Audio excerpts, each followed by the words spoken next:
दूसरे को ठगते हो तुम्हें दुख मिलेगा, अपने आप को ठगा दोगे तुम्हें सुख मिलेगा। कि दूसरे को ठगते हो तो तुम पाप के अधिकारी बनते हो, खुद अगर ठगे जाते हो तो वो भार तो अगले पर चढ़ता है, तुम्हारे ऊपर नहीं है। आप सभी को प्यार भरी राधा स्वामी जी। देखिए, जो आज का सत्संग का विषय है उसे महाराज जी ने बताया कि जो इंसान ठगी बगी का खाता है, जो इंसान पाप कर्म का खाता है, वह व्यक्ति कभी सुखी नहीं रह सकता, उस व्यक्ति के जीवन में कभी सुख नहीं आ सकता। इसलिए हमें ठगी बगी का खाना छोड़कर मेहनत की कमाई का खाना चाहिए, खून पसीने कमाई का खाना चाहिए, जिससे जो हमारा परिवार है, जो हमारा जीवन है, वो पूर्ण रूप से शांतिपूर्वक और एकता और प्रेम में जी सके। और जैसे महाराज जी ने बताया कि जो व्यक्ति बुरे कर्म करता है, जो व्यक्ति दूसरों का हित करता है, उस व्यक्ति के साथ बुरे ही होता है, उस व्यक्ति के जीवन में हमेशा बुराई आती है और वह व्यक्ति कभी आगे नहीं बढ़ सकता। इसलिए हमेशा अच्छे कर्मों पर ध्यान दीजिए, अच्छे कर्म कीजिए, दूसरों का हित करिए, दूसरों पर परोपकार कार्य कीजिए। और साथ ही महाराज जी ने बहुत प्यारी प्यारी बातें सत्संग में बताई है। तो चलिए आपका कीमती समय तो सत्संग को शुरू करते हैं। कृपया सत्संग को पूरा सुनकर पुण्य भागीदार अवश्य बनिए। राधा स्वामी। हनुमान जी में ज्ञान था, इसलिए उनसे सारे काम करवाए। माता सीता की सुध लेने के लिए हनुमान जी को क्यों भेजा? ये विवेक है। नहीं तो समुद्र में कोई राक्षसी मिलता है, कोई मैनाक पर्वत मिलता है, कोई और कुछ मिलता है और कहते हैं कि तू विश्राम कर ले, रुक जा। हनुमान जी का एक ही जवाब है कि प्रभु के काम में आराम का क्या मतलब। इसलिए जिस रास्ते पर आप चले हो, यहाँ सिर धड़ की बाजी लगानी पड़ती है। प्रेम करना आसान नहीं है, प्रेम बड़ा कठिन है, प्रेम निभाना बहुत कठिन है। तन दे, मन दे, शीश दे, तब जाके प्रेम निभाया जाता है। प्रेम ऐसे नहीं निभाया जाता। इस प्रेम के लिए बहुत कुर्बानियां देनी पड़ती हैं। अरे दुनिया में एक आदमी से प्रेम करते हो, उसके लिए अपना सब कुछ न्यौछावर कर देना पड़ता है। ये तो प्रभु से प्रेम है। आवागमन के चक्कर से पीछा छुटवाने वाला प्रेम इतना सस्ता थोड़ा हो सकता है। और जिन्होंने प्रेम किया उनसे, उन प्रेमियों की जाके हालत पूछ के देखो। उसी हनुमान जी को जब कहते हैं कि लक्ष्मण मूर्छित हो जाता है, रामचंद्र जी कहते हैं कि कौन करेगा ये काम? सेवक को जिम्मेवारी दी जाती है। जिस पर यकीन विश्वास होता है ये सेवक है, इसमें समझ के साथ काम करेगा, पूरी जिम्मेवारी से निभाएगा, विश्वास है उन पर। रामचंद्र जी हनुमान जी को कहते हैं वैद्य को लेके आओ। लक्ष्मण जी मूर्छित है।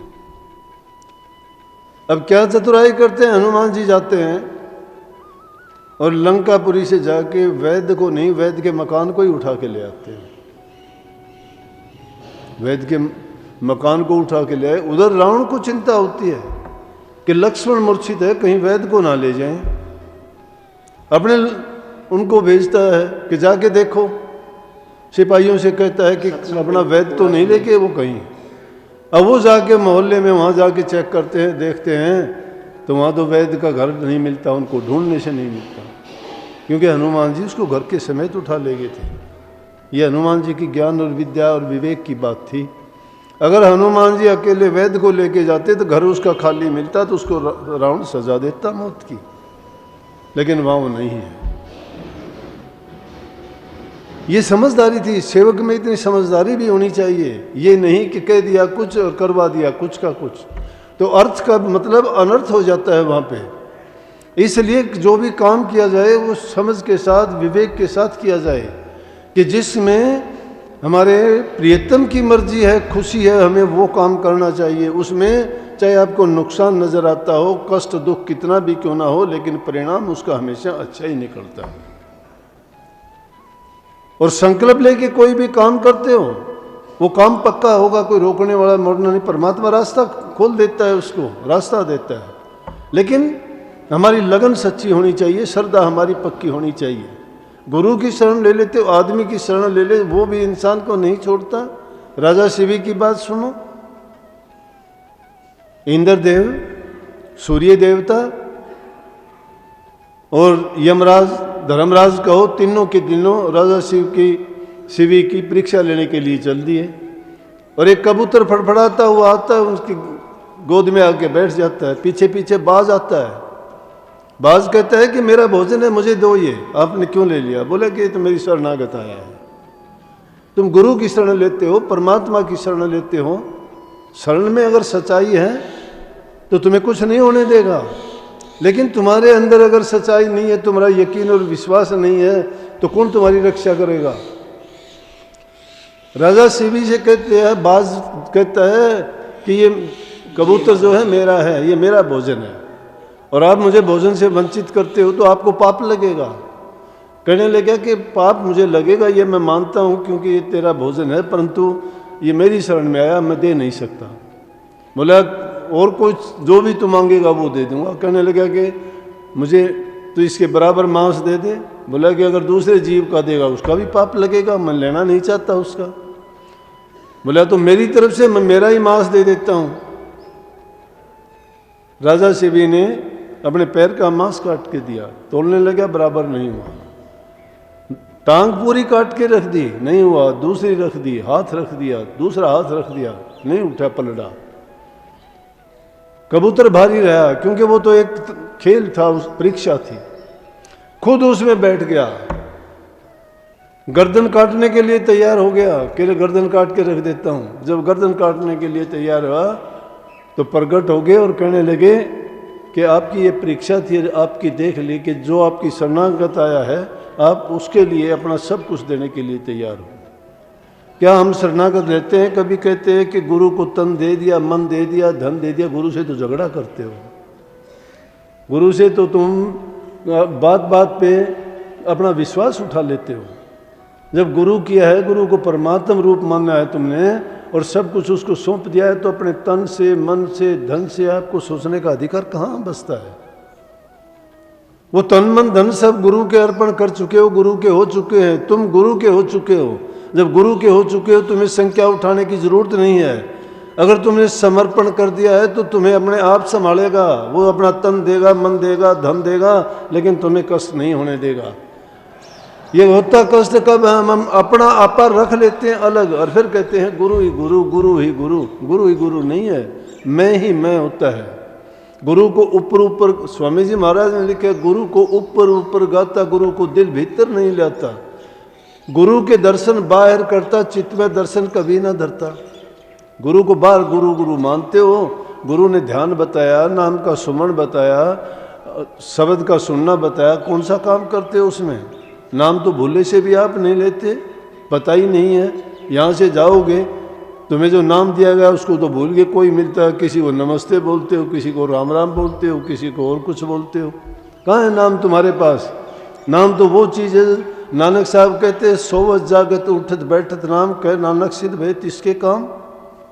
जिसके पल्ले नाम है उसके सब सिद्ध हैं। 8 सिद्धि 9 निधि हाथ बांधे खड़ी रहती है कि बोलो क्या चाहिए। नाम की कमाई कहाँ करते हो? जिनके गीत गाते हो, जिनको पूजते हो प्रतिमाएं बना के। आज हजूर ताराचंद जी महाराज की पूजते हो, कहीं कबीर साहब की, कहीं दादू साहब की, कहीं पलटू साहब की, कहीं और बहुत महात्माओं की, उनकी सबकी पूजा करते हो। पूजा करने की शक्ति उन्होंने कहाँ से अर्जित की थी? क्यों पूजते हो उसको? पूजते हो, मांग रखते हो, रोजाना झोली नहीं भरती है, उन्हीं से कहते हो जाके मुझे दो। लेकिन उन्होंने जो बात बताई कि जो सबको देता है उससे तुम क्यों नहीं मांगते? उससे मांगने के लिए वो रास्ता दिखा दिया, उस रास्ते पे क्यों नहीं चलते? मंजिल तुम्हें भी मिलेगी। मंजिल किसी के पास चल के नहीं आती, प्रयास खुद करना पड़ता है। चल के तो आपको ही जाना पड़ेगा, लेकिन उन लोगों के लिए वो रास्ता बहुत आसान हो जाता है जो उस पर चल पड़ते हैं और गुरु उनका साथ देता है। क्यों कहिए कि हिम्मते मर्द मदद खुदा। इंसान जब हिम्मत ही नहीं करता, मदद कौन करेगा? पहले अपने आप को तैयार करोगे, तुम्हारे पाँव में ताकत होगी, दिल में ताकत होगी, हाथों में ताकत होगी। जो काम असंभव होगा उसको भी तुम संभव करके दिखाओगे, सब काम पूरे हो जाएंगे। तो जब गुरु ने बताया कि तुम अंदर में क्यों नहीं जाते, कभी अंदर में झांकते हो क्या? ध्यान में कभी बैठते हो 5-10 मिनट के लिए? कुदरत ने बहुत अजीब खेल रचा है, कभी ध्यान करके देखते हो क्या? इंसान ने भी वो दर्पण खोज लिए हैं कि जिनके घरों के अंदर बैठे रहते हो, तुम बाहर वाले आदमी को देख सकते हो, बाहर वाला आपको नहीं देख सकता, नहीं देख सकता। हमारी आंखों में भी वही दर्पण लगा हुआ है। ये आंखें बाहर की सारी चीजों को देखती हैं लेकिन अंदर को नहीं देखती है अपने आप को। वो शीशा है जो बाहर वालों को देखता है, अंदर वाले को नहीं देखता है। संतों ने यही तो कहा है कि अंदर वाले को देखो। जब उसको देखना शुरू कर दोगे तुम्हारा वो अज्ञान का पर्दा तब हटेगा। संत जितने भी आए जिस हालात में हुए उसी हालात में वही बोली बोली। कबीर साहब की, दादू साहब की, पलटू साहब की, क्यों भी। मैं बोला पुस्तक का नाम जागरण की बेला था, तुमने जागरण क्यों कर दिया? संतों ने तो युग कहीं नहीं कहा, जुग बोला है। सिखों के ग्रंथ साहब में कहीं भी परम प्रकाश ज्योति का नाम नहीं लिया, चांदना कहा गया है, चांदना। क्यों? उनको भाषा नहीं आती थी क्या? जो उनकी असलियत है उस असलियत को बता के देखो ना, ये आदमी उस असलियत को समझेंगे जो इनकी भाषा में बताई जाएगी। सरल और कठिन का सवाल नहीं है, लिपा पोती से काम नहीं चलता। चीज इंसान को वो दो जिसके कारण वो लेके, अब इनको तुम 9 करोड़ लाल दे दोगे, किसके पास बुनाते फिरेंगे? यहाँ तो लाख से ज्यादा खोलने वाला नहीं है कोई भी। इनको तो 100-50 का नोट दे दो, अपना सामान ले आएंगे, दे के उसको जगह जगह उनको बुनाने वाले मिल जाएंगे। मत कहा करो ये बात कि सरल भाषा में, सरल बातों में सरल। सरल संत होते ही सरल हैं। सरल अगर संत कठिन होते तो इनको कौन समझाता भोले जीवों को? इसलिए उस बात को समझना चाहिए। जो बात हमारा संदेश पूरा देती है वो सरल और कठिन का हमने क्या करना है? हमने कोई डिग्री थोड़ी लेनी है। जो डिग्री लेनी है उसके लिए काम करना है, उसके लिए ध्यान है, अभ्यास है। संतों की जो भाषा है, संतों की जो डिग्रियां हैं, वो लेना बड़ा कठिन है। वो त्याग से मिलेगी, बड़ी मेहनत करनी पड़ती है। उस मेहनत को करने नहीं चाहते आप। संतों ने कहा कि नाम का सुमरण करो, 5 मिनट के लिए भी आप सुमरण नहीं करते हो। मैं छिपाता नहीं बात, आप सबसे कहता हूँ, क्योंकि अगर सुमरण भी करते तो तुम्हारी अवस्था बदल जाती, बोलने चालने का ढंग बदल जाता। जहाँ भी 4 आदमी इकट्ठे होते हो, कभी गुरु की महिमा का, कभी सत्संग के नाम का, कभी अभ्यास का कोई जिक्र ही नहीं सुनता मैं। सब कारोबार की, दुनियादारी की, राजनीति की बात करते हो। कौन मर गया, कौन जिंदा हो गया, वहाँ क्या हुआ, कहाँ क्या हुआ, तुमने क्या कमाया, तुमने क्या खोया। अरे खो तो सब कुछ दिया, कमाया कुछ भी नहीं है। जिसने कमाया उसने नाम की ओट लेके, नाम का सहारा लेके अगर नाम पर काम किया तो उसने कुछ पाया। अगर नाम नहीं कमाया तो दुनिया के पदार्थ कमाए तो ये तो नाशवान चीज़ है। कितने भी इकट्ठी करो, यहाँ पर बहुत लोग आए, बहुत इकट्ठे किए, बड़े बड़े महल बनाए, सब के सब गए। सगड़ी सृष्टि का राजा दुखिया, हरि का नाम जपत भय सुखिया। लाख करोड़ी बंधन पड़े, हरि का नाम जपत निस्तरे। सगड़ी सृष्टि का राजा दुखिया, पूरी सृष्टि का भी राज अगर दे दो तो भी वो राजा दुखिया है, नहीं भरता उसका पेट। बड़े से बड़ा राज चाहता है, लेकिन हरि का नाम, परमात्मा का नाम जपेगा, संतोष आ जाएगा। गोधन, गज धन, बाजी धन और रतन धन खान, जब आवे संतोष धन तो सब धन धूल समान। संतोष इंसान को नहीं आता। संतोष जब आ जाएगा तो उसको सब कुछ मिल गया। संतोष नहीं है तो ये औंधी खोपड़ी है इंसान की, कभी नहीं बढ़ती है। इसकी इच्छाएं, आशाएं, तृष्णाएं, इसकी इतनी जरूरत है कि पूछो ही ना। चाहे उनका कुछ भी ना करो, ढेर लग गया। नोटों को बिछा बिछा के सोते हैं, बाथरूमों में नोट होते हैं, घरों में होते हैं, सोने चांदी के बर्तन होते हैं। उनमें ज़्यादा चीज़ अच्छी लगती है क्या? मिट्टी के ठीकरे अच्छे थे जिनमें भोजन विषाक्त नहीं होता था। आज क्या होता है उनमें? इसीलिए जो मालिक ने दिया उसमें संतोष करो, सब्र करो। और जो कुछ अगर ज़्यादा मेहनत करके कमाते हो अच्छी बात है, मेहनत करो, लेकिन मेहनत तुम्हारे पास ज़रूरत से ज़्यादा है तो उसको पुण्य में लगाओ, दान में लगाओ, गरीब भूखे की सहायता करो, मदद करो। उनको दोगे आपको खुशी मिलेगी। दूसरे को ठगते हो तुम्हें दुख मिलेगा, अपने आप को ठगा दोगे तुम्हें सुख मिलेगा। कि दूसरे को ठगते हो तो तुम पाप के अधिकारी बनते हो। खुद अगर ठगे जाते हो तो वो भार तो अगले पर चढ़ता है, तुम्हारे ऊपर नहीं है। सत्संग को पूरा सुनने के लिए आपका बहुत बहुत धन्यवाद। हम आशा करते हैं आपने सत्संग को बड़ा ध्यान से सुना हुआ। तो जैसे कि शासन जी आपने सत्संग में सुना, महाराज जी ने बताया कि जो व्यक्ति अच्छे कर्म करता है, जो व्यक्ति ठगी बगी का नहीं खाता, अपने कम मेहनत कमाई का खाता है, उस व्यक्ति का जीवन सुखी होता है। वह व्यक्ति अपने जीवन में हर मंजिल को प्राप्त कर लेता है। और साथ ही महाराज जी ने बताया कि कर्मों का फल इंसान को अवश्य मिलता है। जिस तरह कर्म करेगा उसको फल वैसा ही मिलेगा। तो सबसे मेन बात यह है कि हमारा जो जीवन है वो कर्मों के ऊपर डिपेंड होता है। हम जिस तरह कर्म करते हैं हमको फल वैसा ही मिलेगा। इसलिए हमेशा अच्छे कर्म कीजिए। आप ये बात हमेशा समझते जाइए कि हम जिस तरह कर्म करेंगे हमको वैसा ही मिलेगा, क्योंकि कर्म ही हमारे जीवन का मुख्य आधारित जीवन है।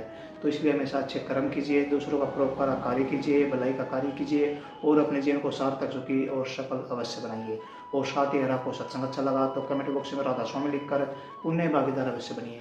मिलते हैं जल्दी एक नए और बहुत ही प्यारे प्रवचनों के साथ। तब तक के लिए आप हमें दीजिए राधा स्वामी।